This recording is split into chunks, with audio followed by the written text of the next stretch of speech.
Well, hello, folks out there in YouTube land. Got a big show lined up for you. Let's get right on into it. All right, folks, we need to talk. Texas definitely needs to simmer down. Add it up.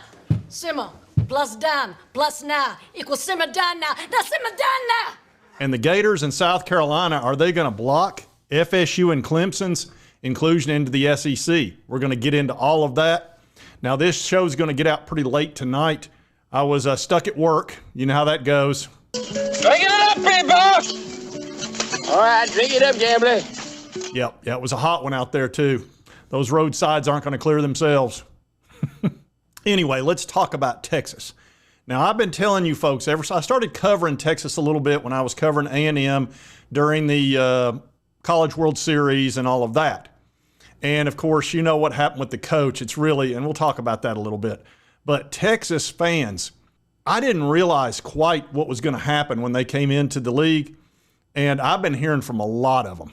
And let me tell you something. They're not like the Oklahoma folks. The Oklahoma folks are pretty laid back. They're like, well, we know this is going to be a tough season, but hey, we're a good team and we'll do well. That's about as much as you're going to get out of Oklahoma. Texas, oh, man, are they confident? And they are crowing like a rooster as they waltz in. They're like, hey, we're here. Y'all can go ahead and start playing football now. I mean, it's something. And one of my favorite things that I'm hearing, and I hear it a lot, and if you don't think that I'm hearing this, let me just give you an example of what I'm talking about. Right here is one of my previous videos. There are 698 comments in this. And if you don't think I read these comments, look down through here. You can see where I've responded to every one of them, just about all down through here. Yep.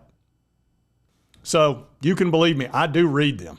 Now, if something's political or religious or you're just giving me a ton of grief, I may not respond to that, but otherwise I pretty much do.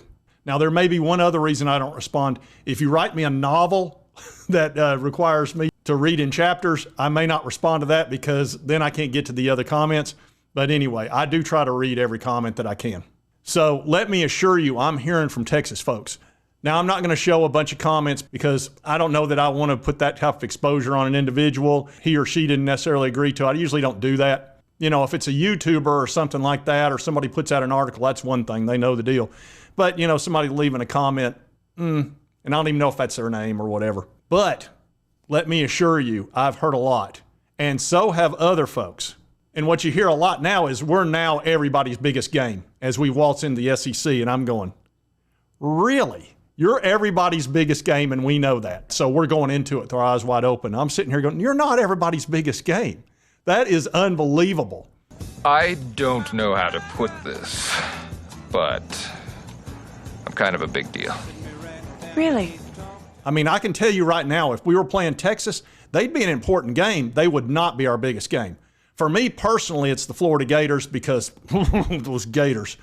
But for most people in Tennessee, it's Alabama. That's the big, big game that we look forward to all year. And then after that, it would be Georgia. And you would fall somewhere after those three. For Auburn, it's going to be Alabama. For Alabama, it's going to be Auburn. For Florida, it's going to be Florida State.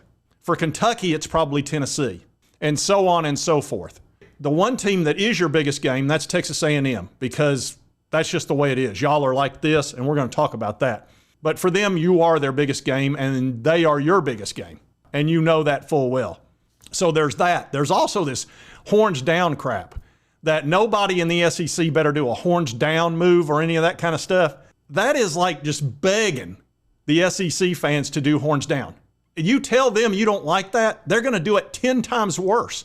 And it's not going to get penalized and all that kind of crap. That's silly. It's not going to happen. The best thing for you to do is not complain about it, and then it might go away. But otherwise, you're going to see it every single time you play an SEC team. It's just you're begging for it. But just so you know, I'm not the only YouTuber that's hearing this. This is Allie Peek, a peek into the Gators, and she's a very nice lady and very professional. And for her to complain about this says a lot, because I'm the type person, yeah, I'll come on here and I'll mix it up. But she's usually more professional than I am. But here's what she thinks of the Texas two-step. I cannot tell you the crazy tweets that I got this week. Tweets about academics, talking about how they weren't interested in the SEC because they are just so good academically that they wouldn't fit in. You were telling this to a Gator fan. Florida is a top 5 public university, ranked far higher than Texas is. All of the whining about is horns down going to be a penalty? Give me a break. If the opposing team does a Gator chomp, it's not a penalty. So when the opposing team throws the horns down when they score on you, guess what it's not going to be? A penalty. And here's a little tip. The more you complain about things like horns down, the more every single team you play in the SEC is going to do it. You're going to travel to some of these stadiums and you're going to watch 90-year-old grandmothers in the stands giving you the horns down. It's going to be okay. You're going to survive. But talking about being everybody's biggest game is absurd. Tweets about dominating the SEC from day one are absurd. All right, yeah, that'd give you a pretty good understanding of what YouTubers are dealing with and what we're hearing. And I'll link that video if you want to see it underneath the description. I go on Allie's show once or twice a year, usually the week that we play Florida Gators. And again, the Gators are my nemesis, and they are my most unfavorite team. But, you know, it's a sports hatred. It's not a true hatred. And I get along fine with the Florida folks. I go on the High Top Sports, which is another excellent Florida YouTube channel, and we get along fine. They give me a lot of crap, though. But anyway, Texas, y'all need to calm down. I really think you're in for a rude awakening. You were over there in a conference where you had to get up for a couple of games a year, and that's one thing. And you didn't have to worry about tons of injuries because, look, you're playing a lot of easy teams. You play the first half, you get up, and then you rest your starters. You're not going to be able to do that in the SEC. You're just not. I'm just, a friendly reminder, it's not going to be like that. You're in for a war almost every week when you play an SEC team. So you might want to prepare yourself rather than walking in and thinking this is going to be a piece of cake. And as far as Texas A&M is concerned, you're going to get not only their best, you're going to get more than their best this year. Texas did something that is breaking the cardinal rule in the SEC. You don't go and get the head coach of your arch enemy. You just don't do that. And they went and got the baseball coach to replace their baseball coach right in the middle of the College World Series and fired their guy the day of the national championship. And then the guy they hired wound up having to answer that question right after they lost the game at the end. And of course, he looked horrible. He could not have answered it worse. He came out as a big time, he just lied, honestly, is what he did, and made himself look terrible. And Texas is over there pouring salt in the wound.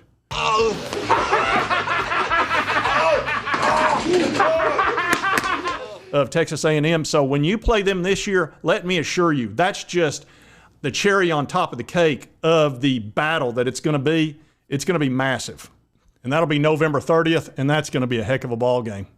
And as far as Schlossnagle is concerned, let me assure you, Texas A&M, they have moved on. They hired Coach Early, who was their batting coach, and he's already solidified the troops. He's already got several big-time players to stay that were in the transfer portal. So they made a really good hire there, and I think they're fine with it at this point. But let me assure you, they're not going to forget about it. It's over. Nothing is over. Nothing. You just don't turn it off. And it's going to be something else. Yeah, I think they're done with Coach Schlossnagle. Now we need to talk about Florida State and Clemson possibly joining the SEC. And there's a lot of not only rumors, but look, there's so much smoke out there, there's got to be fire. I showed you the other day, Josh Pate is out there talking about July is probably the month where this is going to happen, where FSU and Clemson are going to leave the ACC or make that decision. That's what it appears. The drop dead date for the next year is in the middle of August, but I think they're going to do it in July for some various reasons, including SEC days and all that type of stuff. So anyway, there is a lot of talk that Florida and the South Carolina Gamecocks want to block FSU and Clemson. And you can understand why. They are their arch enemies. They don't want them in their conference. They don't want to share, or they don't want any of that. They want them as far away as they can get. Now, granted, they play each other every year, but at least they're not in the same conference. These battles between these teams, I try to explain to the Tennessee folks all the time that, yes, we have big-time rivals, but we don't live next door to the people that we're in this rivalry with. It's different when you work with these people or they're your next-door neighbor, or everywhere you go in a store, you have to see your arch enemy's colors, their logo and all that kind of stuff. It drives you nuts. And when they beat you, they don't let you forget it for 12 months straight. It's awful. So they don't want them in the same conference. So my understanding, and this is what I'm hearing through the grapevine, is that they have an understanding, hey, you block Clemson and we'll vote to block FSU and vice versa. So there's 2 votes right there. And what you've got to have is 3/4 of the teams have to agree to bring in another member. So there's 2 of the 16 right there. They need 3 more. 3 more is what they need. So they're almost halfway there with those 2 votes. And this has been going on for a long time. You see it on Twitter. You see it all over the place, Reddit. And you can see here it said, I'd be down to prevent them from remaining in an accredited university, close the school, salt the fields, then move the capital to Orlando. It said, I think there's been a gentleman's agreement between UF, Georgia, South Carolina, and Kentucky for years to vote against the other in-state schools joining the SEC. It said, yeah, they had their chance 30 years ago and were too scared. And some of that was from 12 months ago. This has been going on for quite a while as the discussion has been brewing. So will they get blocked? I can tell you, I think Florida and South Carolina will vote against them. They're just got to find 3 more to vote as well. Now, the athletic directors, of course, they're going to sing a little different tune. Look, they're basically politicians. They got to say the right things, and they'll say, oh, well, you know, if it's represented to the conference and we see financial windfall or some financial benefit, then we would agree with that. Knowing full well that if you bring in additional schools, unless you get a new contract for the TV rights, you're going to have to spread that same big bundle of money amongst extra people. So there would actually be less money per team. So they're going to be their excuse and what they're going to try to use to get others to vote against them. Ooh, I love to dance a little sidestep. Now they see me, now they don't. I've come and gone. Now, granted, nobody's officially come out and said, hey, we're going to vote against these guys. And personally, for me, I'm fine with Florida State and Clemson coming into the SEC. I think those would be very good additions, excellent schools, excellent football teams, and I think it would be a benefit to their basketball and baseball teams as well, which they're pretty darn good. If you'll remember, Clemson and Florida State were great in baseball this year, and their basketball teams can be pretty darn good too. And being in the SEC would help them financially, and they could build those teams up. And here's the other thing. Florida, for example, is a huge market. It's one of the biggest states in the country. And Florida State has a ton of fans. Their fan base is monstrous. It's one of the biggest in the country. So I don't know that, yeah, okay, we're already in the Florida market, but you don't have all the people. You've got the Florida Gators. You don't have Florida State. And as far as Clemson is concerned, they're one of the best teams in the country. They're always top 10. So, you know, I think bringing them in would be fine. I know South Carolina would not like it a bit, but again, as long as you get 3/4 of the votes, we'll see how that plays out. Like I said, they're only 3 votes away from blocking it. So anyway, I did want to talk about that today because that's been something that's really been spinning, and Texas needs to simmer down a little bit. They're a very good team. I'm not sitting here saying they're not good, but they are not going to come in here and just push people around. That will not happen. This is the SEC. You might as well know that. And as far as the 2 teams getting blocked, they're going to try. I don't know if they can block them. I don't know. It's going to be hard. To get 3 additional votes is not going to be easy because if Greg Sankey wants them, Sankey usually gets what he wants. It's just a fact. And for Florida State, I know you're not a fan of Greg Sankey, but believe me, when he starts cutting in your favor, you'll like him.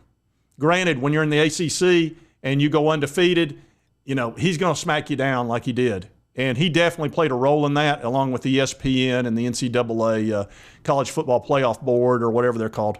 But anyway, if you like this content, be sure to hit that like button. Let's continue to cover all these big sports stories. If you have not subscribed, boom, boom, boom. Hit that little button. It will not cost you a dime, and it helps me out. And right over here is the most recent video that YouTube thinks you'll enjoy. And we'll see you next time on Sports Talk Jay. And I know you Texas people, I can already feel the comments coming.